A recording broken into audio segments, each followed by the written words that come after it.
మత్తయి సువార్త 28:1 విశ్రాంతి దినము గడిచిపోయిన తర్వాత ఆదివారమున తెల్లవారుచుండగా మగ్దలేనే మరియయు వేరొక మరియయు సమాధిని చూడవచ్చిరి.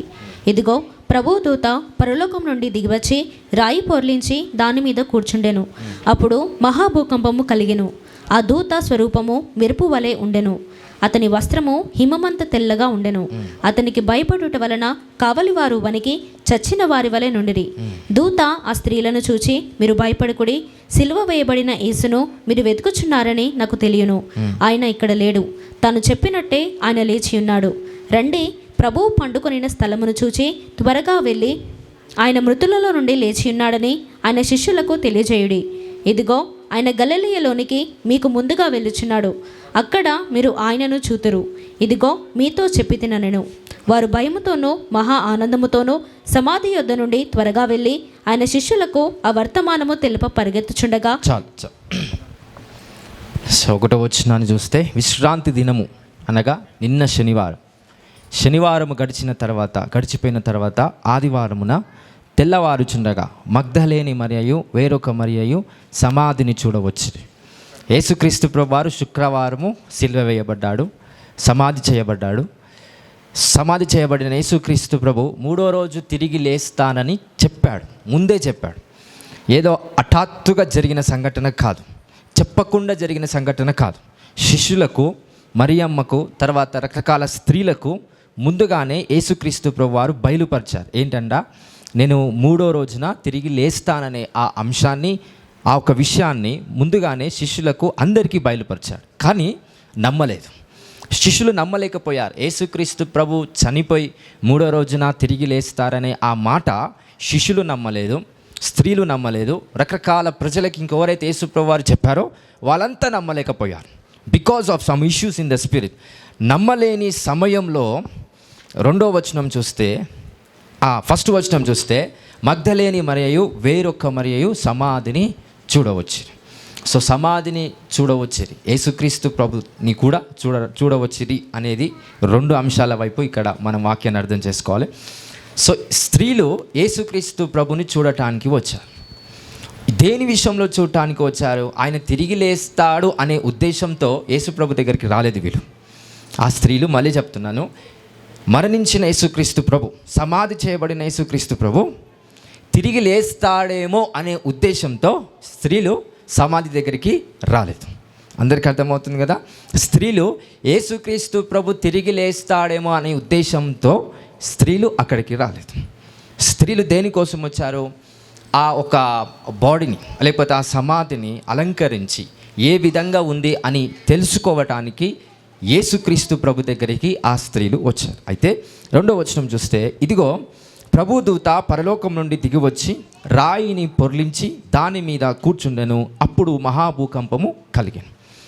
యేసుక్రీస్తు ప్రభు ఆ టైంలో ఎగ్జాక్ట్గా రెండో వచనాన్ని బట్టి చూస్తే దేవుని దూత పరలోకం నుండి దిగొచ్చాడండి.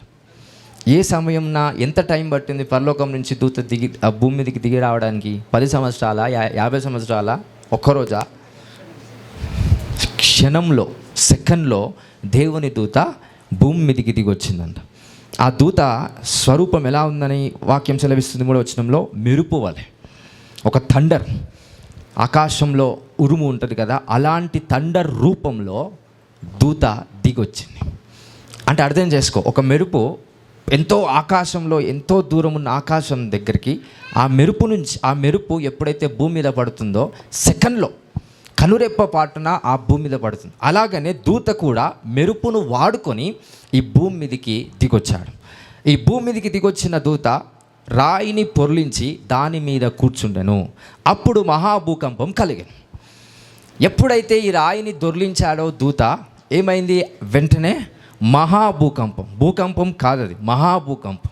భూకంపం వేరు, మహాభూకంపం వేరు.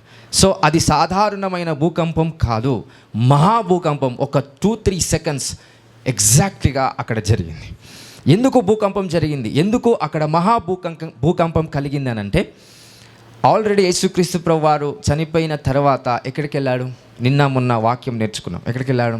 పాతాళంలోకి వెళ్ళాడు, కిందికి వెళ్ళాడు.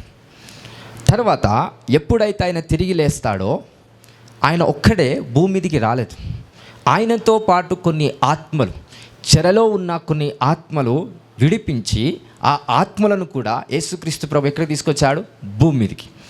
అంటే అక్కడున్న సమాధులు ఏవైతున్నాయో, యేసు ప్రభు యొక్క సమాధి మాత్రమే తెరవబడలేదు, చాలా సమాధులు తెరవబడ్డాయి. దాని నిమిత్తం ఏమొచ్చింది? అక్కడ మహాభూకంపం కలిగింది. అంటే యేసుక్రీస్తు ప్రభు ఒక్కడే మరణం నుంచి లేచాడు అనేది కాదు. అందుకే కింది వచనాల్లో మీరు తర్వాత చదవండి, చాలామంది తిరిగి లేస్తారంట. చాలామంది అంటే అందరూ కాదు, పాతాళంలో ఉన్న అందరూ కాదు, కానీ కొద్దిమంది యేసుక్రీస్తు ప్రభుతో పాటు చనిపోయిన వాళ్ళు ఎవరైతే ఉన్నారో శరీరంతో వాళ్ళు మళ్ళీ తిరిగి లేస్తారు. తిరిగి లేచి భూమి మీద బతకడానికి కాదు, యేసుక్రీస్తు ప్రభు ఆరోహణమవుతున్నప్పుడు వారిని కూడా మళ్ళీ తిరిగి ఆకాశ మండలంలో తీసుకొని పోతాడు. దాని విషయాన్ని బట్టి అక్కడ మహాభూకంపం కలిగెను. 3వ వచనం చూస్తే, ఆ దూత స్వరూపం మెరుపు వలె ఉండెను, అతని వస్త్రము హిమమంతా తెల్లగా ఉండెను. 4th verse, అతనికి భయపడుట వలన కావలి వారు వణికి చచ్చిన వారి వలె నుండిరి. రైట్, అక్కడ కావలి వాళ్ళు ఉన్నారు కదా, రాజు ఏం చేస్తాడు? కావలి ఉంచుతాడు 2 సైనికులను. దేనికోసం కావలి ఉంచుతాడంటే, వీళ్ళంతా శిష్యులు ఆల్రెడీ ప్రచురించారు రాజులకు, అక్కడున్న ఇజ్రాయెల్ ప్రజలకు, మేధావులకు ఏమని ప్రచురించారంటే, యేసయ్య చనిపోయి 3వ రోజు తిరిగి లేస్తాడు, ఆదివారంన తిరిగి లేస్తాడని చెప్తారు. చెప్పినప్పుడు అక్కడున్న రాజులకు, మేధావులకు, రకరకాల ప్రజలకు ఏమని డౌట్ వస్తుందంటే, వీళ్ళే శవాన్ని తీసుకొని పోయి వీళ్ళే ఏదో ఒకటి మ్యాజిక్ చేసి వేరే ఒక శరీరంలో వచ్చాడని ఏదేదో కల్పితం చేసి ఖచ్చితంగా తిరిగి లేశాడు అని అబద్ధం ఆడతారేమో అనే ఉద్దేశంతో రాజు ఏం చేస్తాడు? అక్కడ 2 కావలి వాళ్ళని పెడతారు, సెక్యూరిటీ పెడతారు. ఎందుకు పెడతారు? శిష్యులు వచ్చి ఆ డెడ్ బాడీని తీసుకొని పోయి యేసుప్రభు తిరిగి లేచిపోయాడు, యేసుక్రీస్తు ప్రభు తిరిగి ఆరోహణమైపోయాడు అనే ఉద్దేశాన్ని కల్పిస్తారేమో అనే ఉద్దేశంతో రాజు ఏం చేస్తాడు? 2 కావలి వాళ్ళని పెడతాడు. అయితే 4వ వచనం చూస్తే, అతనికి భయపడుట వలన, ఎవరికి? దేవుని దూతకు భయపడుట వలన కావలి వారు వణికి చచ్చిన వారి వలె ఉండిరి. దూత ఆ స్త్రీలను చూచి, మీరు భయపడుకుడి. వీళ్ళు ఆల్రెడీ భయపడి ఏమైపోయారు? చచ్చిన వారి వలె ఉన్నారు. ఇప్పుడు ఒకటి బాగా గుర్తుపెట్టుకో, అక్కడ స్త్రీలు ఉన్నారు. ఈ కావలి వాళ్ళు ఎవరు? స్త్రీలా పురుషులా? పురుషులు. దూతను చూసి చచ్చిన వారి వల్ల ఎవరున్నారు? పురుషులా స్త్రీలా? మరి స్త్రీలు మానసికంగా చాలా బలమైన వాళ్ళు అనడానికి ఇది ప్రూఫ్. ఇది బాగా గుర్తుపెట్టుకోండి. అందరికి అర్థమైందా? మళ్ళీ చెప్పాలి, అందరికి అర్థమైందా? మానసికంగా, శారీరకంగా పురుషులు బలమైతే మానసికంగా స్త్రీలు చాలా బలమైన వారు. ఎన్నో వాక్యాలు ప్రూఫ్ మీకు చూపిస్తా. ఇక్కడ అదే జరుగుతుంది. స్త్రీలు అక్కడనే ఉన్నారు, కావలి వాళ్ళు అనే ఉన్నారు. దూత 2 కనిపిస్తుంది. కావలి వారికి మాత్రమే కనిపించట్లేదు, స్త్రీలకు కూడా కనిపిస్తుంది. కావలి వారికి కనిపిస్తున్నప్పుడు ఆ పురుషులు మళ్ళీ ఎవరు? వాళ్ళు సైనికులు. సైనికులు అంటే అర్థం ఏంటి? ఇంకా మన ఇప్పుడున్న భాషలో పోలీసు వాళ్ళు అనుకుందాం. సో వాళ్ళు ధైర్యం ఉంటుంది, వాళ్ళు ఎన్నో చూసిండొచ్చు, వాళ్ళు ఎన్నో యుద్ధాలు చేసిండొచ్చు. అలాంటి వాళ్ళే దూతను చూసి కింద పడిపోయారంట, చచ్చిన వారి వలె. అంటే భయపడుతూ వణుకుతున్నారంట, ఏదో వచ్చిందని. 2 స్త్రీలేమో చూస్తూ ఉన్నారంట. దీన్ని బట్టి అర్థం కావాలి, the power of the women is mentally strong more than the men. So పురుషుల కన్నా అతీత శక్తి మెంటలీగా, ఫిజికల్గా నేను అనట్లేదు, కానీ మానసికంగా స్త్రీలు చాలా బలమైన వాళ్ళు. కాకపోతే ఈ జనరేషన్లో ఏమయ్యారు? స్త్రీలంతా పోయారు. మానసికంగా బలంగా ఉండాల్సిన స్త్రీలు చిన్న చిన్న దాంట్లకు ఏమైపోతున్నాం? కృంగిపోతున్నాం. చిన్న చిన్న దాంట్లకు బలహీనమైపోతున్నాం. చిన్న చిన్న విషయాలకు పట్టించుకొని దిగజారిపోతున్నాం. అది మీరు కాదండి, సాతాను మిమ్మల్ని భ్రమపరిచింది. హల్లెలూయా, హల్లెలూయా. సాతాను ఏం చేసింది? ఇప్పుడున్న స్త్రీలందరినీ భ్రమపరిచి, మీరు మానసికంగా బలమైన వాళ్ళు కాదు, మీరు మానసికంగా శక్తివంతమైన వాళ్ళు కాదు, వీళ్ళు ఎలా తిడుతున్నారు, వాళ్ళు అలా అంటున్నారు, రకరకాల మాటలు అంటున్నారని మనం ఆలోచించి చిన్న చిన్న విషయాలకు కృంగిపోయి 3, 4, 5, 6 రోజుల వరకు ఏది చేయకుండా కృంగితనంతోనే ఉండిపోతాం. ఇక్కడ వాళ్ళు భయపడట్లేదు, they are very strong even though they are seeing an angels. అందుకే బైబిల్లో పురుషులు చాలామంది దూతలను కానీ దైవ దర్శనాన్ని చూసినప్పుడు అందరు చచ్చిన వాళ్ళ వలే ఉన్నారు. పౌలు యోహాను, దానియేలు, తర్వాత కొర్నేలియస్, వీళ్ళంతా పురుషులే. స్త్రీలు కొంతమంది ఉన్నారు. హాగర్ దేవునిదూత వచ్చినప్పుడు చచ్చిన వారి వల్ల లేదు, బరాబర్ మాట్లాడేది.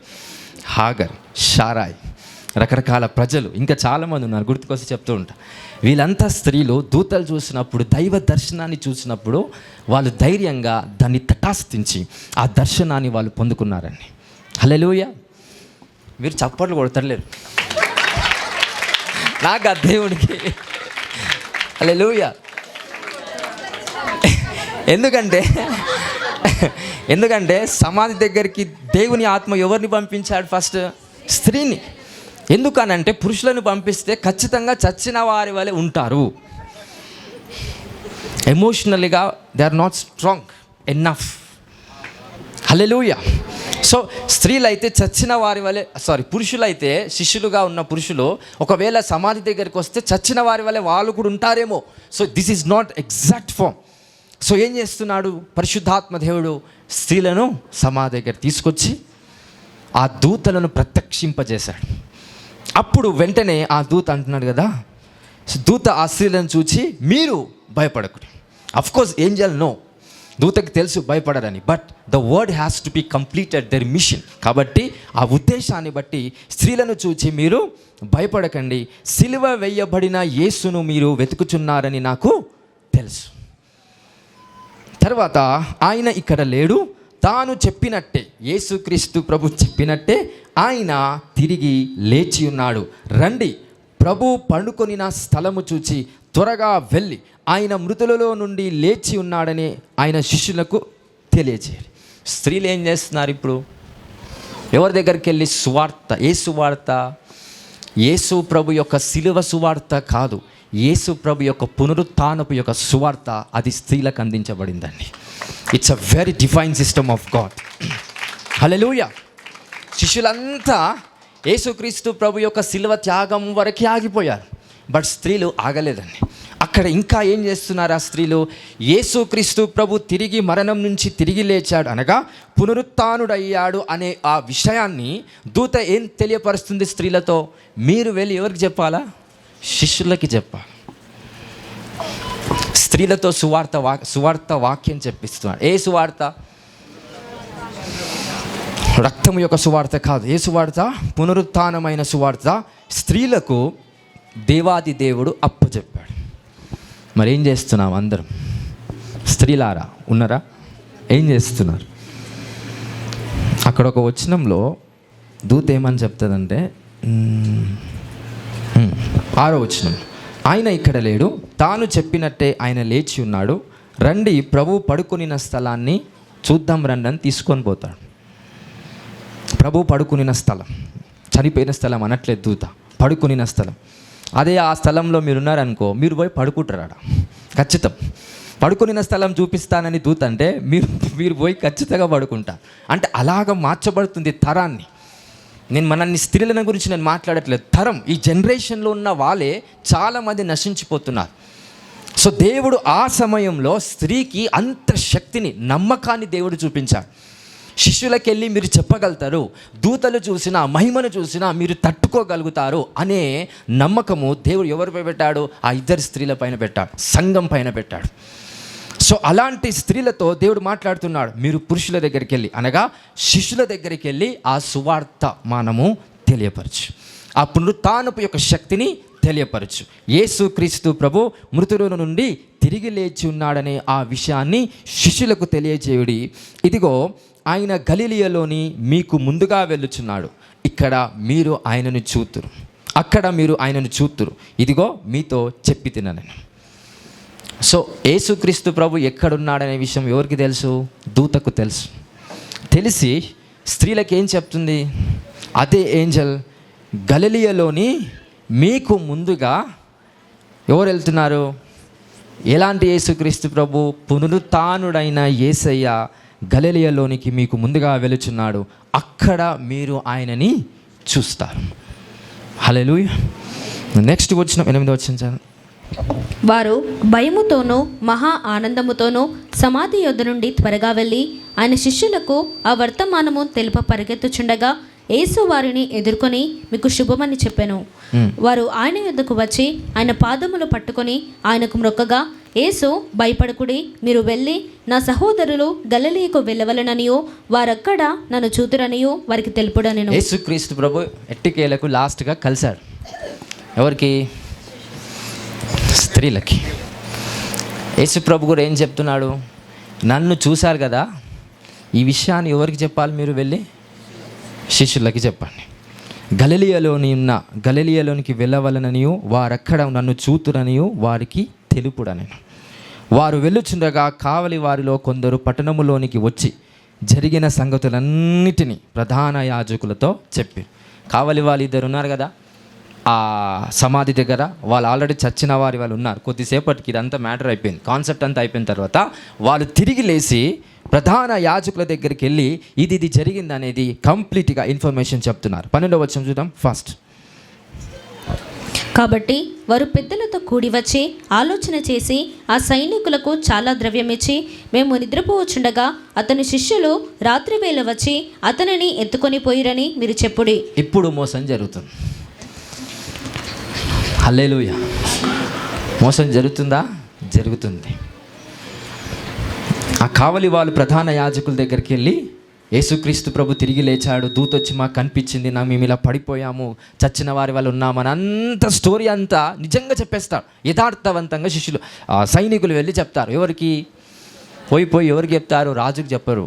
రాజుకు చెప్పినా నమ్ముతుండే, కానీ ఎవరికి చెప్పారు? మనోళ్ళు పోయి యేసు ప్రభు శత్రువులైన, అక్కడ ఇజ్రాయెల్ శత్రువులైన ప్రధాన యాజకుల దగ్గరికి వెళ్ళి ఈ మ్యాటర్ అంతా చెప్పినప్పుడు వాళ్ళు ఏమని అంటున్నారు? ద్రవ్యం ఇచ్చి.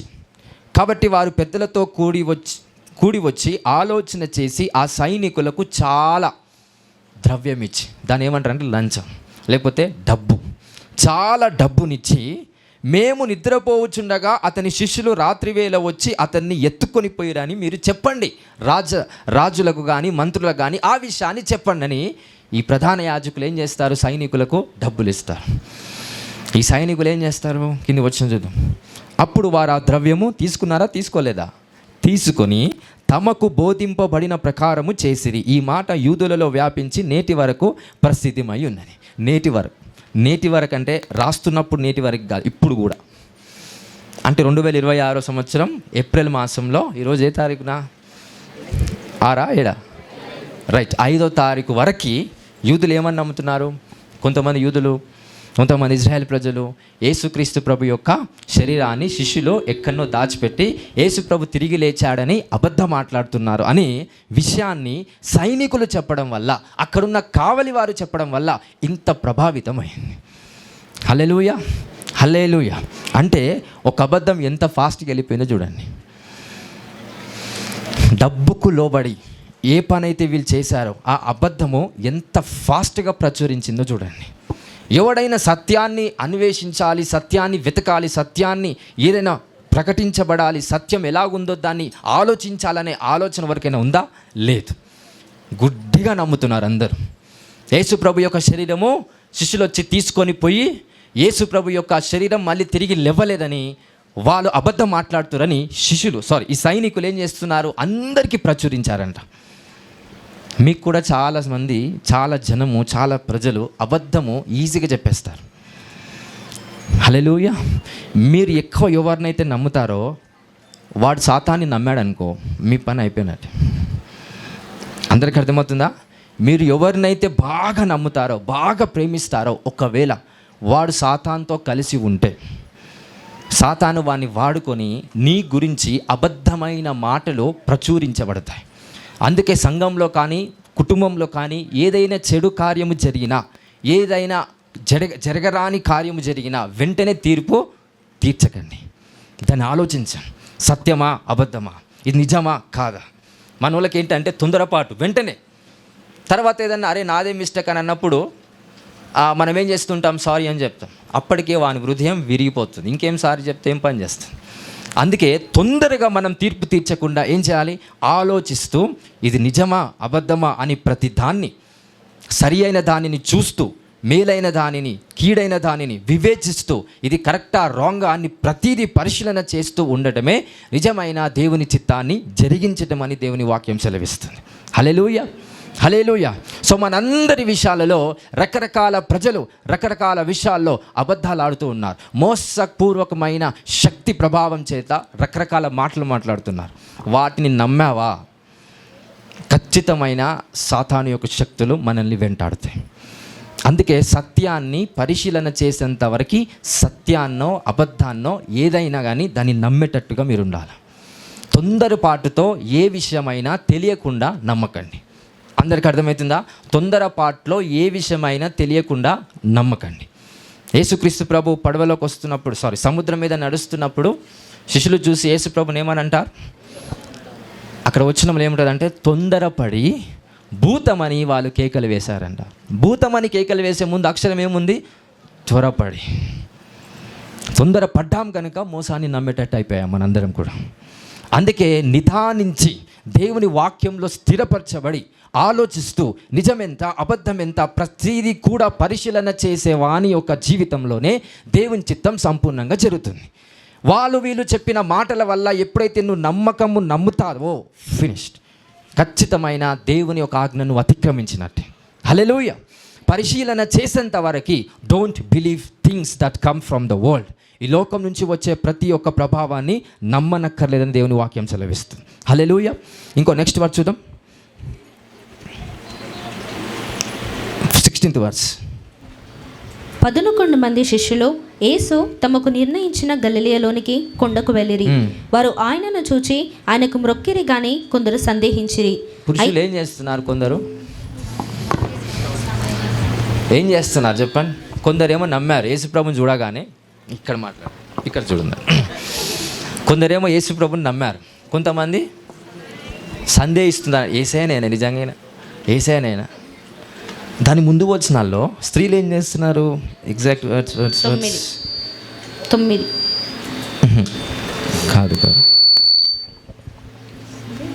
8వ వచనంలో వారు భయముతోను మహా ఆనందం. ఏ ఆనందం? అమ్మ దూత వచ్చి యేసుప్రభు అక్కడ ఉన్నాడని చెప్పాడు. రైట్, నేను యేసుప్రభుని కలవబోతున్నా అంటే చూడక ముందుకే వాళ్ళకేముంది? ఫెయిత్, మహా ఆనందం. వీళ్ళకి పురుషులకేంటి? చూడకపోయినా ఆనందం కాదు, చూసినా కూడా ఏంటంట? సందేహిస్తున్నారంట. ఒక గ్రూప్ ఇలా, ఒక గ్రూప్ అలా. నేను అందుకే చెప్తున్నానండి, స్త్రీలు కరెక్ట్గా యథార్థవంతంగా దేవుని కోసం పంచాలని ఆశ ఉంటే పవర్ఫుల్గా వాడుకుంటాడు. కానీ జనరేషన్ అట్లా లేదు, అంత అటు అయిపోయింది. 5,000 చూపిస్తే 5 సమస్యలు చూపిస్తారు. ఫస్ట్ కుటుంబ భారం, పిల్లల భారం, ఇప్పుడు ఉద్యోగ భారం, 4వది వచ్చేసి వీళ్ళు చుట్టాలు బంధువులు రకరకాల మాటలన్నీ అంటారు. అన్నీ ఎక్కడ పెట్టుకుంటారు? బ్యాంక్లో మన డబ్బంతా ఉన్న ఎట్లా ఉందో మాటలన్నీ ఎక్కడ పెట్టుకుంటాం? మన హృదయంలో భద్రంగా దాచిపెట్టుకుంటాం. హల్లెలూయా. దేవుని వాక్యాన్ని హృదయంలో భద్రంగా దాచిపెట్టుకోని వాక్యం సెలవిస్తే ఏం దాచిపెట్టుకుంటారు స్త్రీలంతా? పనికిరాని ముచ్చట్లు, పనికిరాని మాటలు, ఏవైతే ప్రజలు మన విషయంలో తప్పుగా మాట్లాడారో, వ్యతిరేకంగా మాట్లాడారో, దూషించారో అవన్నీ తప్పే, నేను కాదనట్లేదు. కానీ రెస్పాండ్ అవ్వనక్కర్లేదు. అవన్నీ మన హృదయంలో పెట్టి భద్రపరుచుకున్నామా దేవుడు వాడుకోవడం ఆపేస్తాడు. పరిశుద్ధాత్మ నిన్ను నడిపించాడు. పరిశుద్ధాత్మతో నింపబడవండి. అప్పుడున్న స్త్రీలు ఏం చేశారు? దూతొచ్చి పలానా చోట యేసుక్రీస్తు ప్రభు ఉన్నాడు, అక్కడికి వెళ్తున్నాడు అన్నప్పుడు వీళ్ళు ఎలా పరిగెత్తారంట? స్త్రీలు భయముతోనూ మహా ఆనందముతో. ఎందుకు? మేము యేసయ్యని చూడబోతున్నాం అనే విశ్వాసంతో వాళ్ళు వెళ్ళారు. హల్లెలూయా. అంత రకమైన హృదయాన్ని దేవుడు కొంతమందికి దేవుడిస్తే దాన్ని సంపూర్ణంగా నాశనం చేసేయడానికి మనమే బాధ్యులంగా ఉన్నాం. హల్లెలూయా. ఈరోజైనా కనీసం ఆ జనరేషన్ని బ్రేక్ చేసి మరి ఒక్కసారి యేసు ప్రభు యొక్క జనరేషన్లో ప్రతి స్త్రీ పురుషుడు వెళ్ళునుగాక. By power, by spirit. Hallelujah, hallelujah. పురుషుల యొక్క వాక్యం ఎగ్జాక్ట్ ఎక్కడ ఉంటుంది తెలుసా? పరిశుద్ధాత్మ వచ్చే ముందు అపోస్తల కార్యం 2వ అధ్యాయంలో పురుషుని యొక్క బలం అక్కడ చూపించబడుతుంది. అందుకే చెప్తున్నాం కదా, శారీరకంగా they are very strong. Mentally ఎవరు స్ట్రాంగ్? ఉమెన్స్. అది గాడ్ డిజైన్ చేశారు. అలా డిజైన్ చేసినప్పుడు దాన్ని ఎవడు మార్చలేడు. కానీ ఎవరు మార్చుతారంటే నన్ను నేనే మార్చుకున్నట్టు నువ్వు మార్చుకుంటావు. సాతానుడు అంటే నీ ఆశీర్వాదాన్ని కానీ నిన్ను కానీ నాశనం చేసే శక్తి లేదు. కానీ స్టిల్ నాశనం అయిపోతున్నారు ప్రజలంతా. ఎవరు కారణము? ఎవరు నాశనం అయిపోతున్నారో వాళ్ళకే కారణం. హల్లెలూయా. సో ఈ విషయాన్ని అందరూ గుర్తెరిగి, సో అక్కడున్న పురుషులు ఏం చేస్తున్నారు? యేసుక్రీస్తు ప్రభుని చూసి కొందరేమో నమ్ముతున్నారు, కొందరేమో సందేహిస్తున్నారు. నెక్స్ట్ వచనం.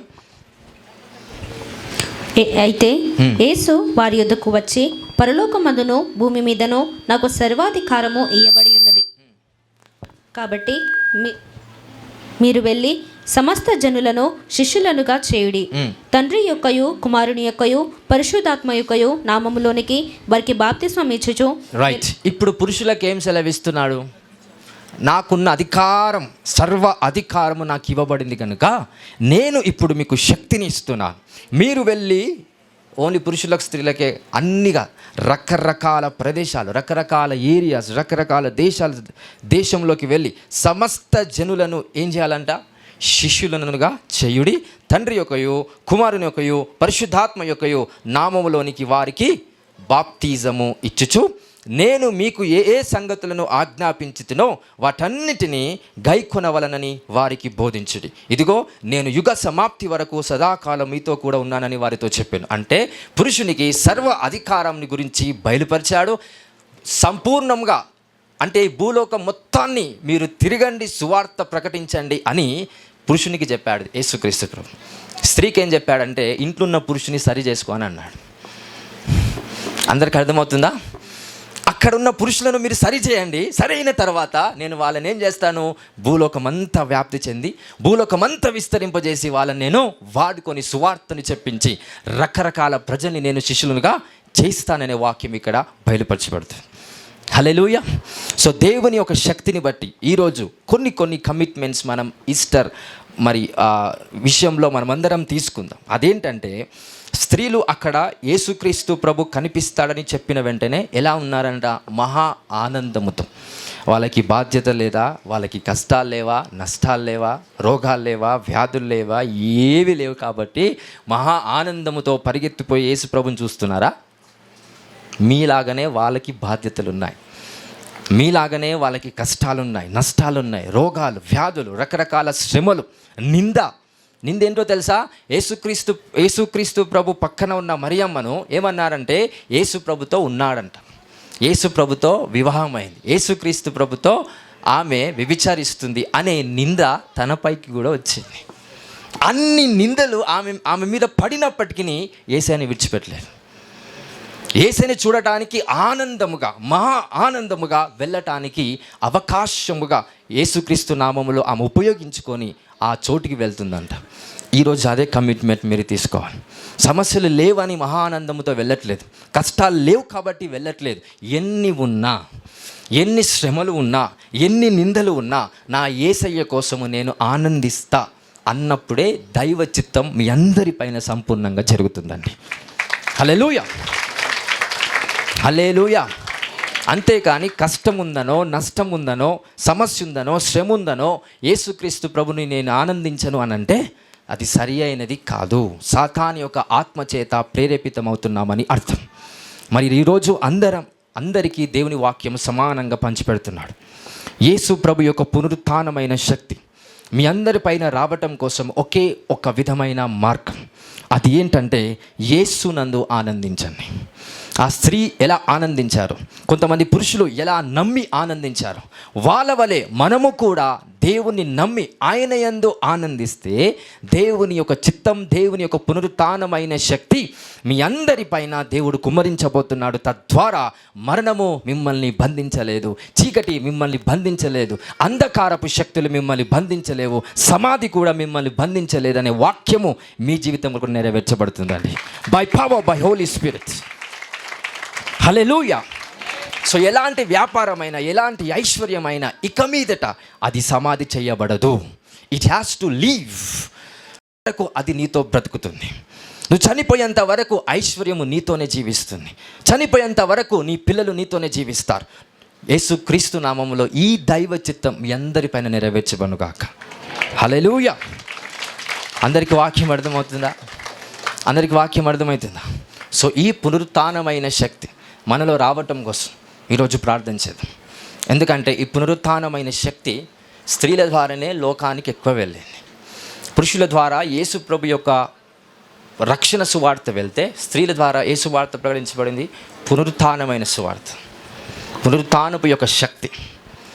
అందుకే ఇంకా నా జీవితం అంతా ఇక్కడికి అయిపోయింది అనే ప్రజలు ఉంటారు చూసారా, వాళ్ళను బలపరచడానికి స్త్రీకి ఎక్కువ శక్తి ఉంటుంది పురుషుని కన్నా. పడిపోయిన వాళ్ళను తిరిగి లేపే శక్తి వాళ్ళకి ఎక్కువ ఉంటుంది. కాబట్టి యేసుక్రీస్తు ప్రభు కూడా పునరుత్థానమైన ఆ శక్తిని స్త్రీలకు మొదటగా బయలుపరిచి స్త్రీ ద్వారా పురుషునికి బయలుపరిచాడు. ఈ ప్రోటోకాల్ని అర్థం చేసుకొని అందరము యేసు ప్రభు యొక్క సువార్తను అందరూ విభజించబడి దేవుని యొక్క వాక్యాన్ని బట్టి సువార్త నలుదిక్కులా ప్రకటించబడటానికి దేవుడు ఈరోజు పునరుత్థానపు శక్తి మీ అందరికి ఇస్తున్నాడండి. దానికి కావాల్సిన అనాయింటింగ్ మీ పైన కుమ్మరించబడును గాక. హల్లెలూయా. సో ఈరోజు ఆయిల్ అనాయింటింగ్ ఉంది, తైలాభిషేకం మనందరి పైన దేవుడు కుమ్మరిస్తాడు. సో ఈ అభిషేకము పునరుత్థానపు యొక్క శక్తిని యొక్క రుచిని మీరు చూసేటట్టుగా దేవుడు ఆశీర్వదిస్తాడు.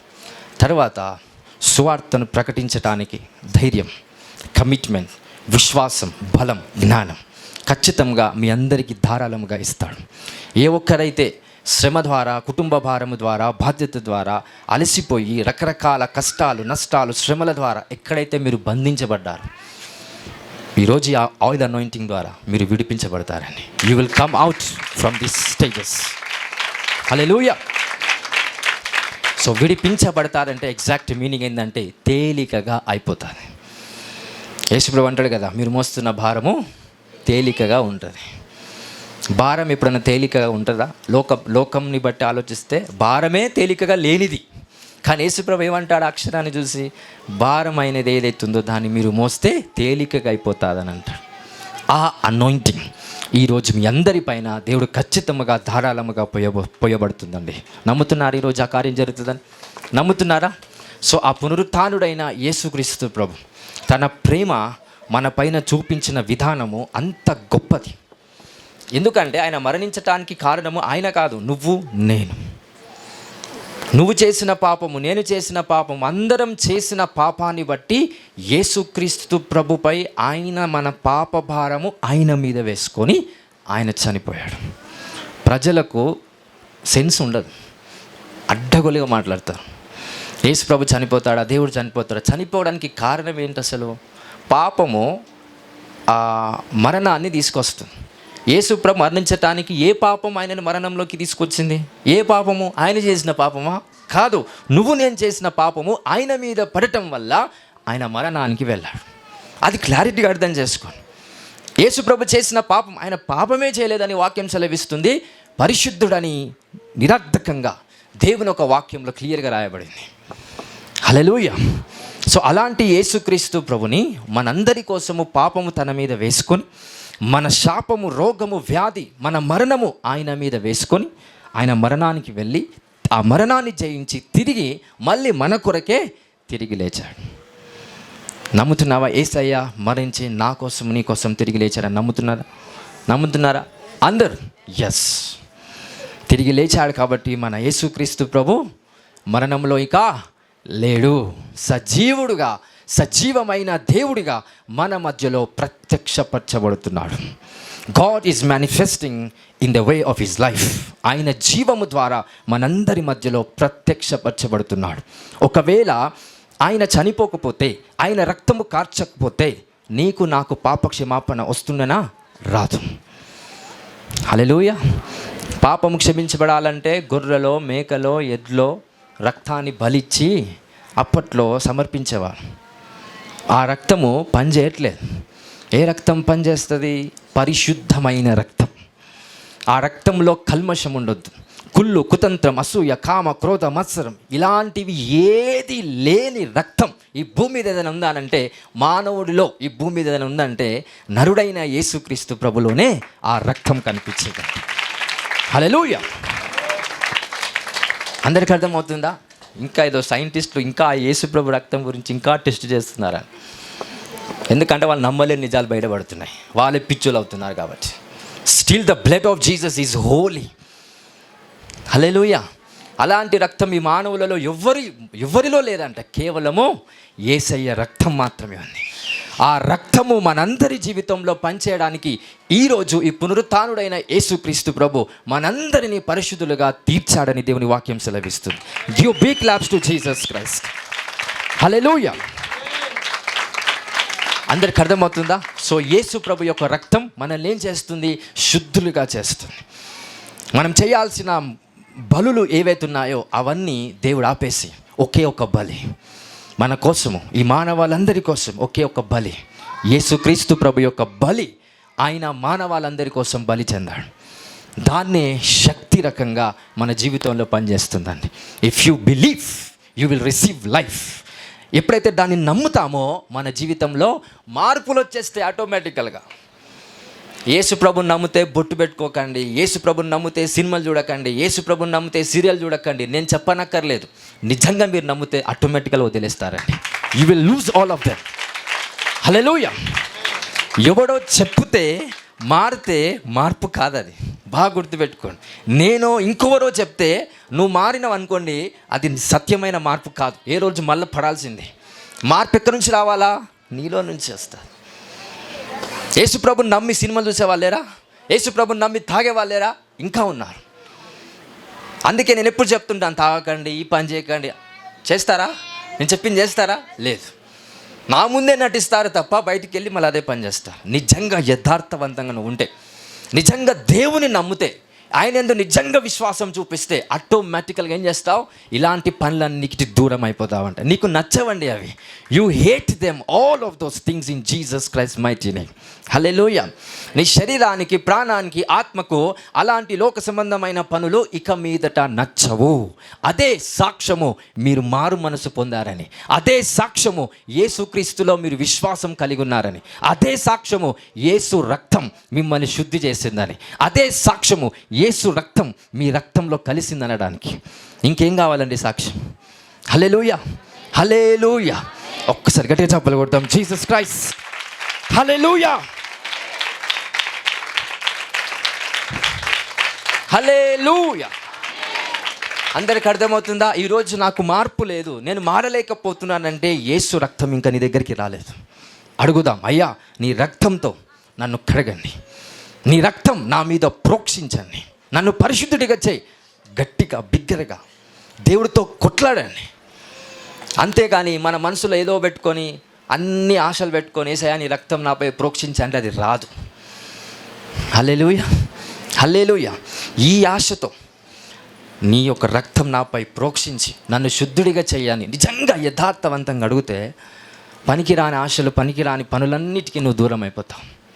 అదే సాక్ష్యం అండి. ఇంకా వేరే సాక్ష్యాలు ఏవి లేవు. నీ ద్వారా అద్భుతాలు అవుతున్నాయి, నువ్వు అట్లా చేస్తున్నావు, ఇవన్నీ కాదు.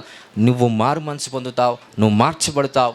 ఒకప్పుడు చూసిన వ్యక్తివి ఒకలా ఉన్నావు, ఇప్పుడు చూసిన వ్యక్తివి క్రీస్తులా ఉన్నావు అనే సాక్ష్యం ఎవరు చెప్పాలా? సంఘస్థులు కాదు, అన్యులు చెప్పాలా, మీ పక్కింటోడు చెప్పాలా, మీ ఊర్లో ఉన్న వాళ్ళు చెప్పాలి. You are change, you are transformed in the name of Jesus. Hallelujah. ఆ సాక్ష్యాన్ని మీ దగ్గరికి రావటం కోసం ఇది నా ప్రయాసం. కాబట్టి ఈ ప్రయాసాన్ని బట్టి యేసుక్రీస్తు యొక్క మహిమనిపై కుమరించబడుగాక. హల్లెలూయా. సో ప్రతి ఒక్కరికి ఇలాంటి సాక్ష్యాలు రావాలని నా ప్రార్థన, నా ఆశ. ఈ వాక్యం కూడా అలాగనే ప్రచురించబడుతుంది. హల్లెలూయా. రైట్, ఒక చిన్న విషయం చెప్పి ముగిస్తాను. బాప్తిజాలు తీసుకున్నారు కాబట్టి వాళ్ళ విషయం గురించి మాట్లాడతాను ఒక 5 minutes. సో 1 కొరింథీయులకు రాసిన పత్రిక 11వ అధ్యాయం ఫస్ట్ 21వ వచనం. ఏలయనగా మీరు ఆ భోజనము చేయనప్పుడు ఒకని కంటే ఒకడు ముందుగా తన మట్టుకు తాను భోజనం 23వ వచనం చదవండి. నేను మీకు అప్పగించిన దానిని ప్రభువు వలన పొందితిని. ప్రభు అయిన యేసు తాను అప్పగింపబడిన రాత్రి ఒక రొట్టెను ఎత్తుకొని కృతజ్ఞతాస్తుతులు చెల్లించి దానిని విరిచి, ఇది మీ కొరకైన నా శరీరము, నన్ను జ్ఞాపకము చేసుకున్నటకై దీనిని చేయడాన్ని చెప్పాను. రైట్, మన మధ్యలో బల్ల ఉంది. అందరికీ తెలుసు, కొంతమందికి తెలియకపోవచ్చు. బాప్తిజం కొత్తగా తీసుకున్న వాళ్ళు ముఖ్యంగా వినాల్సిందిగా మనవి, మన మధ్యలో ఒక రొట్టె, ద్రాక్ష పండ్ల యొక్క రసం, రెండింటిని మన మధ్యలో ఉంది. రొట్టెను సాదృశ్యంగా ఏం తీసుకుంటామంటే ఆయన శరీరం. ద్రాక్ష రసానికి సాదృశ్యంగా ఏం తీసుకుంటామంటే ఆయన యొక్క రక్తం. ఓకేనా? ఆయన రక్తం అంటే ఇక్కడ రక్తం లేదు, విశ్వాసానికి సంబంధమైన కనెక్షన్ ఇది. సో ద్రాక్షరసము నేను స్వీకరిస్తున్నప్పుడు ఏమని నమ్మి స్వీకరిస్తా? యేసయ్య నేను స్వీకరిస్తుంది ద్రాక్షరసం కాదు, నువ్వు నమ్మాలి దాన్ని. ఏం స్వీకరిస్తున్నా? నీ రక్తాన్ని స్వీకరిస్తున్నా. నేను తింటున్న ఈ యొక్క రొట్టె ముక్కగా నేను నాలో నేను తీసుకోవట్లేదు. దేన్ని నాకు తీసుకుంటున్నాను? నీ శరీరముగా. సాదృశ్యంగానే నీ మనస్సు ఆలోచన చేయాలి. అందరికీ అర్థమవుతుంది కదా? సాదృశ్యంగా మాత్రమే. తింటుంది ఆయన శరీరం కాదు, తింటుంది ఆయన రక్తం కాదు, కానీ విశ్వాసాన్ని బట్టి శరీరముగా నీ లోపలికి వెళ్తుంది, విశ్వాసమును బట్టి యేసు రక్తముగా నీలోనికి వెళ్తుంది. సో ఆయన శరీరము తిని ఆయన రక్తము త్రాగువాడు నిత్య జీవము గలవాడని ఆయన వాక్యం సెలవిస్తుంది. నిత్య జీవము గలవాడంటే అర్థం ఏంటంటే, యేసు ప్రభు యొక్క శరీరంలో ఏదైతే శక్తి ఉందో, ఏదైతే మహిమ ఉందో, ఏదైతే బలం ఉందో, అభిషేకం ఉందో, ఆ శరీరాన్ని మనం స్వీకరిస్తున్నప్పుడు అదే బలం, అదే శక్తి, అదే కృప మనకు కూడా ఇవ్వబడుతుంది. అందుకే శరీరంలో ఎన్నో ఆశలు ఉంటాయి ప్రతి మానవుడికి. కారు చూడంగా కారు కొనాలని ఆశపడతారు, కొంతమందికి ఇల్లు కొనాలని ఆశపడతారు. ఆశ పుట్టడం తప్పు కాదు, కానీ ఎలాంటి ఆశ అంటే ఎట్లయినా చేసి దాని ఇల్లు కొనాలి, ఇది తప్పు. ఎలాగైనా చేసి ఇల్లు కొనడంలోనే ఉంది మాటల అర్థం. ఎలాగైనా చేసి అంటే ఏం చేసినట్టు? ఏదైనా చేసి డబ్బులు సంపాదించి మొత్తం మీద నేను కారో ఇల్లో ఏదో ఒకటి తీసుకోవాలి, ఇది తప్పు. ఇలాంటి ఆశలు ప్రతి మానవుడిలో ఉంటుంది. ధనాపేక్ష, రకరకాల కామ క్రోధ మత్సరం అనే అపేక్ష, లేకపోతే గర్వము, ఇవన్నీ ఎక్కడుంటాయి? ఈ శరీరంలో ఉంటాయి. ఎక్కడుంటాయి చూపించండి ఒకసారి. ఈ శరీరంలో ఉంటాయి. అది ఉండొద్దు అనట్లేదు, అందరికీ ఉంటాయి. కానీ యేసు ప్రభు శరీరాన్ని నేను స్వీకరిస్తున్నప్పుడు ఈ శరీరంలో ఏమొస్తుంది? మార్పు వస్తుంది. ఏం మార్పు వస్తుంది? ఆయన శరీరంలో ఏ శక్తి అయితే ఉందో నేను శరీరం స్వీకరిస్తున్నప్పుడు అదే శక్తి నా శరీరంలో కూడా ఇవ్వబడుతుంది. అప్పుడు డబ్బుకు నేను లోబడను. హల్లెలూయా, హల్లెలూయా. స్త్రీకి లోబడలేము, డబ్బుకు లోబడలేము, లోకానికి లోబడలేము. ఎందుకు? నా శరీరము దాన్ని ఒప్పుకోలేకపోతుంది. ఎందుకు అనంటే నా శరీరముగా ఇప్పుడు లేదు. ఇది ఎవరి శరీరముగా మార్చబడింది? క్రీస్తు శరీరముగా మార్చబడింది. కనుక పనికి రాని ఆశలన్నీ ఈ శరీరంలో చనిపోతాయి. అందరికీ అర్థమైందా? అందరికీ అర్థమైంది. ఆయన శరీరముల యొక్క తాత్పర్యం, రక్తము యొక్క తాత్పర్యం కూడా అదే విధంగా పనిచేస్తారు. యేసు ప్రభు రక్తం స్వీకరించినప్పుడు రక్తములో రకరకాల విధములైన సద్గుణాలు ఉంటాయి. యేసు ప్రభు యొక్క రక్తంలో ఎప్పుడైతే మనం దాన్ని స్వీకరిస్తామో అవన్నీ కూడా మన రక్తంలో కలుస్తాయి. హల్లెలూయా. అందుకే డాక్టర్స్ దగ్గరికి వెళ్ళినప్పుడు ఏమని అంటారు? ఏదో వ్యాధి ఉంటే మీ వాళ్ళకు వరకైనా ఉందా అని ఫస్ట్ క్వశ్చన్ వేస్తారు. షుగర్ వ్యాధులు, బీపీ, పనికిరాని వ్యాధులు ఏవైతే ఉన్నాయో డాక్టర్స్, మ్యాక్సిమం డాక్టర్స్, పెద్ద పెద్ద వాళ్ళకు ఫస్ట్ క్వశ్చన్, మీ ఇంట్లో ఎవరికైనా ఉందా, మీ తండ్రులకు కానీ మీ పితరులకు కానీ ఎవరికైనా ఉందా అంటే ఏంటి? వాళ్ళ రక్తంలో ఏవైతే శాపాలు, రోగాలు, పనికిరాని ఆశలన్నీ ఉన్నాయో అది మన రక్తంలో కూడా వస్తుంది. అందుకే అప్పుడప్పుడు కలలు పడతాయి. పనికిరాని కలలు ఎందుకు పడతాయి అంటే నువ్వు మంచి ఆలోచన కలిగి ఉన్నావు. ఈ రక్తం ఎవరిది? పితరులది. ఈ రక్తం మార్చబడాలంటే నువ్వు ఏ రక్తం కలిగి ఉండాలా? యేసు రక్తం కలిగి ఉండాలి. సో విశ్వాసంగా నీ విశ్వాసం ఎంత ఎక్కువగా ఉండి ఆ రక్తాన్ని స్వీకరిస్తావో అంత ఎక్కువ ప్రభావంతో యేసు ప్రభు రక్తం నీలో పనిచేస్తుంది. తర్వాత అదే రక్తం నీ ఆత్మను యేసు రక్తంతో కడగబడి శుద్ధీకరించబడి పరిశుద్ధపరచబడుతుంది. కాబట్టి క్లియర్ ఒక వాక్యం ఉంది, అక్కడ చదివేసి ముగించుకుందాం. 11వ అధ్యాయం 26-27 వచనం. మీరు ఈ రొట్టెను తిని ఈ పాత్రలోనిది త్రాగునప్పుడెల్లా ప్రభువు వచ్చే వరకు ఆయన మరణమును ప్రచురించుదురు. కాబట్టి ఎవడు అయోగ్యముగా ప్రభు యొక్క రొట్టెను తినునో లేక ఆయన పాత్రలోనిది త్రాగునో వాడు ప్రభు యొక్క శరీరమును గూర్చియు రక్తమును గూర్చియు అపరాధి అగును. కాబట్టి ప్రతి మనుష్యుడు తన్ను తాను పరీక్షించుకొనవలెను. అలాగూ చేసి ఆ రొట్టెను తిని ఆ పాత్రలోనిది త్రాగవలెను. ప్రభు శరీరమని వివేచింపక తిని త్రాగువాడు తనకు శిక్షావిధి కలుగుటకే తిని త్రాగుచున్నాడు. రైట్. ఏమని వివేచించాలి? ప్రసాదం కాదు ఇది, ముక్కుకొని తిననీకే. వివేచించాలి. వివేచించడం అంటే నేను ఈ రొట్టెను యేసయ్య ఇది నీ శరీరానిగా నమ్ముతున్నాను, విశ్వసిస్తున్నాను, నేను స్వీకరిస్తున్నాను. ద్రాక్షరసం ఇస్తాం. యేసయ్య ఇది నీ రక్తం అని విశ్వసిస్తున్నాను, నమ్ముతున్నాను, వివేచిస్తున్నాను. అని నువ్వు తీసుకోవాలి. ఇది కాకుండా 2 కళ్ళకు మొక్కి తీసుకున్నావా, వచనం ఏమని సెలవిస్తుంది? తనకు శిక్షావిధి కలుగుటకే తిని త్రాగుచున్నాడు, ఇందువలననే మీలో అనేకులు బలహీనులు రోగులనై ఉన్నారు, చాలామంది చనిపోయారు. ఇది సరిగ్గా తీసుకోకపోయినా చనిపోయే అవకాశం ఉంటుంది. అందుకే నేను క్లారిటీగా చెప్తున్నాను, ఆషామాషి కాదు. దయచేసి అర్థం చేసుకోండి. ఏదో ఇస్తుర్రా మనం తినాలి మంచిగా అవుతుందంట కాదు. దీన్ని అర్థం చేసుకోవాలి. ఫస్ట్ రోగం పోవడానికి ప్రార్థన చేస్తాం, వ్యాధులు పోవడానికి ప్రార్థన చేస్తాం, కానీ అది కాదు దాని కాన్సెప్ట్. ఆయన శరీరం, ఆయన రక్తం మనలోకి వెళ్తున్నప్పుడు శుద్ధీకరించబడతాం, పాపము క్షమించబడుతుంది, చెత్త చెదారం అంతా క్లీన్ అయిపోతుంది, సద్గుణాలు వస్తాయి, యేసు ప్రభు యొక్క మంచి గుణాలు, ఫలాలు మనలోనికి వస్తాయి. ఈ కాన్సెప్ట్ని ఈ రీతిగా అర్థం చేసుకొని అందరు తీసుకోవాల్సిందిగా మనం చేస్తాం. హల్లెలూయా.